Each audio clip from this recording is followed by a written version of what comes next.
उत्तर प्रदेश की सियासत में इन दिनों शह और मात का एक ऐसा खेल शुरू हुआ है जिसने 2027 के विधानसभा चुनाव से पहले राजनीतिक पंडितों को भी हैरत कर डाला है। यूपी की चुनावी पिच पर अब सिर्फ विकास, रोजगार या कानून व्यवस्था की गूंज नहीं है, बल्कि खुद को असली सनातनी साबित करने की एक अघोषित रेस शुरू हो चुकी है। कल तक जिस बीजेपी को हिंदुत्व के एजेंडे पर एक छत्र राज हासिल था, आज उसी के कोर एजेंडे को छीनने के लिए समाजवादी पार्टी और कांग्रेस ने अपनी पूरी ताकत झोंक दी है। अखिलेश यादव कह रहे हैं कि समाजवाद ही सनातन है, तो कांग्रेस खुद को असली सनातनी बताकर काशी काट खेल रही है। क्या ये सिर्फ एक चुनावी ढोंग है या फिर बीजेपी के अजय किले को ढहने की कोई बहुत बड़ी गुप्त रणनीति? नमस्कार, स्वागत है आपका। मैं आपके साथ श्रेयोशी और आज बात करते हैं उत्तर प्रदेश की, यानी कि देश की राजनीति का वो सबसे बड़ा सूबा जहां की सत्ता का रास्ता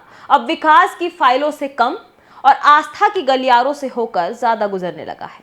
साल 2027 के चुनावी शंखनाद से पहले यूपी की फिजाओं में एक बड़ा और बेहद रहस्यमय वैचारिक बदलाव तैर रहा है।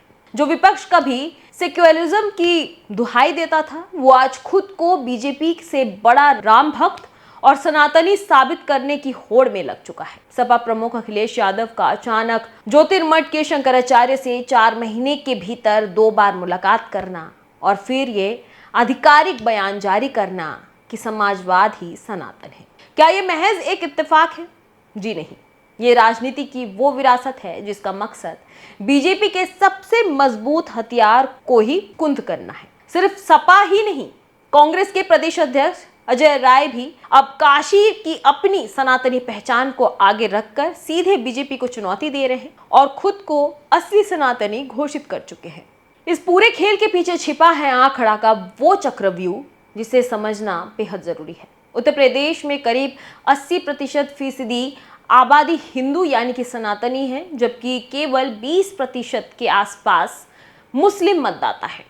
विपक्ष यह अच्छी तरह से जान चुका है कि 2014 के बाद से सूबे का पॉलिटिकल पैटर्न पूरी तरह बदल चुका है। अब सिर्फ मुस्लिम या किसी एक खास जाति के भरोसे लखनऊ के सिंहासन तक नहीं पहुंचा जा सकता।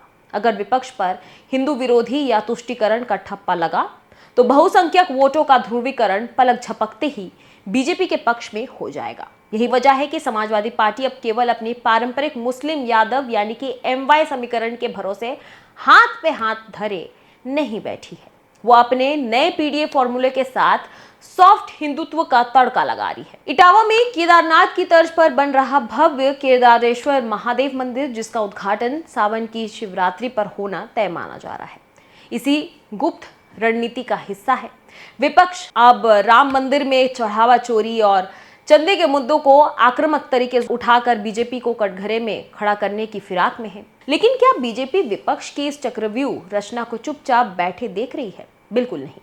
मुख्यमंत्री योगी आदित्यनाथ और बीजेपी के शीर्ष नेता हर मंच से विपक्ष के इस बदलते रूप को चुनावी ढोंग और मौका परिस्थिति बताकर लगातार हमला बोल रहे हैं। बीजेपी जनता को यह याद दिलाना नहीं भूलती कि कैसे पिछली सरकारों में हिंदू त्योहारों पर बंदिशें लगाई जाती थी और कार सेवकों पर गोलियां चलाई गई थी। यानी कि मुकाबला अब हार्ड हिंदुत्व बनाम सॉफ्ट हिंदुत्व के बीच में एक बेहद खतरनाक मोड़ पर आ चुका है। यूपी की राजनीति में सनातनी बनने की यह होड़ कोई आध्यात्मिक जागृति नहीं, बल्कि विशुद्ध रूप से वोट बैंक की वो इंजीनियरिंग है जो सत्ता की कुर्सी तक जाती है। बीजेपी अपनी जमीन बचाने के लिए सनातन के रक्षक के रूप में मैदान में डटी है, तो विपक्ष अपनी नई ताकत के साथ बीजेपी की पीठ पर उसे क्लीन बोल्ड करने की कोशिश में है। अभी तो ये देखना दिलचस्प होगा कि 2027 में उत्तर प्रदेश की जनता किसके सनातन कार्ड पर भरोसा जताती है और किस चुनावी ढोंग बताकर खारिज करती है। आपको क्या लगता है? कमेंट सेक्शन पे जरूर बताएं।